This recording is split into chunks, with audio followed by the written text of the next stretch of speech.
Hello, everyone. This is Rick with the Cyber Pro podcast. It's 5 questions in about 9 minutes because hackers never sleep. John, let's kick it off. Who are you and what do you do? My name is John Strand. I'm the owner of Black Hills Information Security, anti-siphon training, and a co-founder of Wild West Hack and Fest. It sounds like you have way too many things on your plate. Yeah. And so tell me why you love being a cyber professional. Because I have incredibly crippling ADHD, and it's the only career field that actually shifts fast enough to keep up with it. You never really are bored for very long in this industry. There's always a crisis, a new tool, a new technique, and some people complain about that. But that's what got me to sign up years ago. Is there something that you really love about cyber? I know everything changes, but is there something that you're just super passionate about? For me right now, it's education, specifically in the area of people that generally wouldn't have access to great education. We realized whether you're black, white, gay, bi, Pacific Islander, Native American, that the biggest thing that stops people from getting into this industry is access to affordable training. So we started up the pay what you can training at Anti-Siphon. All my classes, intro to SOC skills, intro to security, cyber deception, are all pay what you can. And that number can be zero. And getting hundreds of people in the industry, if I could be that on-ramp to help people get into this industry, that's something that's more rewarding than anything I've done so far in my career. That's awesome and humbling. We appreciate you doing that for the community. We hear in the news and all over the place that cybersecurity is a top concern, but what does that mean to you? I think it means to me that we're pretty much hosed. If you look at how security works, complexity is the enemy of security. And if you look at, we're just now getting to the point where we're getting pretty good at locking down endpoints and Active Directory for some of our customers. But that's like 5 years too late, because now when we're moving into the cloud, the complexity is like exploding and growing exponentially. So whenever we look at the issues that exist in computer security, which is much longer than just a 2-minute answer, it deals with complexity, and complexity is constantly growing.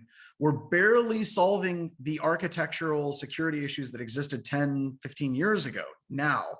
And we really aren't equipped to deal with the things that we're dealing with in the cloud itself. So this requires a lot more people. And I think I've read some articles that we're 1.5 million people short in the cybersecurity industry globally. And I agree with that number, because we need a lot more people to be dealing with the massive complexity that's coming down the pipe, because the innovation is happening far faster than we can secure things. No, I never thought about it like that. Where I love complexity, but I didn't start with being complex, right? I started with some easy tasks to get things done. So that's very intriguing. What insight would you like to share with our network of cyber professionals and experts? Oh, I'm just going to say that right now, all of us live in the golden age of computer security, like training and the ability to get knowledge. There's no longer just like these gates of a bunch of, somewhat creepy people telling you to read the fine manual. We're now in the age of computer security, where you have a whole bunch of great affordable solutions for training. You have YouTube, you have amazing blogs, you have amazing people out there in the community that are helping people up. And then you also still have that amazing like premium level training that still exists if your company can afford it. So my advice to you is you really have no excuse. If you're entering this field and you're like, well, I didn't know that, or I couldn't learn that, or how was I ever supposed to, that's not an excuse anymore, because we literally have thousands of people constantly creating and sharing content out there. The hardest problem for somebody that's in the industry right now and trying to get rolling is trying to wade through it. So I'd recommend starting with basics and fundamentals, and then just continue to swim in the amazing sea of information security training talent that's out there today. So when people approach you and say, I'm just overwhelmed with the amount of options that I have for education and training, because they did the research, Yep. Where would you direct them? I'm starting out, I want to go into a certain field. Where would you send them?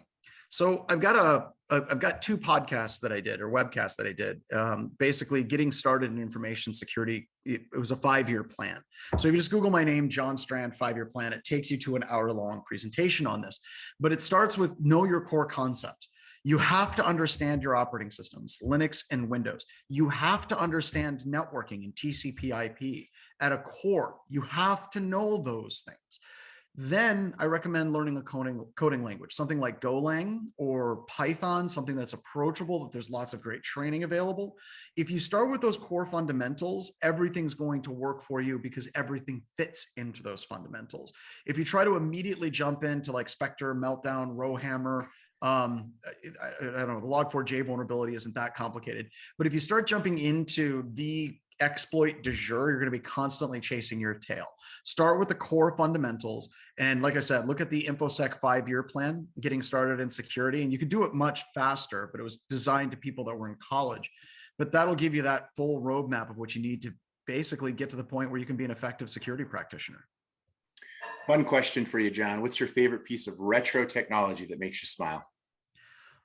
My favorite piece of retro technology that makes me smile. This is a little bit weird. I love my bike. It's not retro in the perspective of, you know, it's a modern mountain bike, right? But it is retro in what it is. You know, it's still a bicycle. It's still a chained mode of operation and movement, and I'm powering it. And I rode my bike when I was a kid, like, you know, whenever I was like 5, 6 years old. I'm 44 and I'm still riding my bike. And I don't have a Game Boy. I don't have a Speak and Spell. I don't have anything that is that old from a conceptual perspective that I still use. And it brings me joy because when I'm mountain biking, I have to focus on what I'm doing or I die. It's not something that, you know, I can just idly be biking and be bothered with the burdens of work and all the things that we're doing. I have to focus and it brings me joy. The other thing, and this is kind of funny, I love escalators. I know that this is stupid and like moving carpets at airports. When I was a kid, I remember when they opened up the first escalator in the state of South Dakota at the Civic Center in Rapid City, South Dakota. This is way back in the 80s. And we went to this huge, like this party, and it was literally an escalator that went up one floor. And they had they had Domino's Pizza. They had all of these things and they had parties. And it was a big deal because South Dakota was coming up and you had to line up to ride the escalator. So in my head, when I was a little kid riding this escalator, I'm just like, this is the coolest thing ever.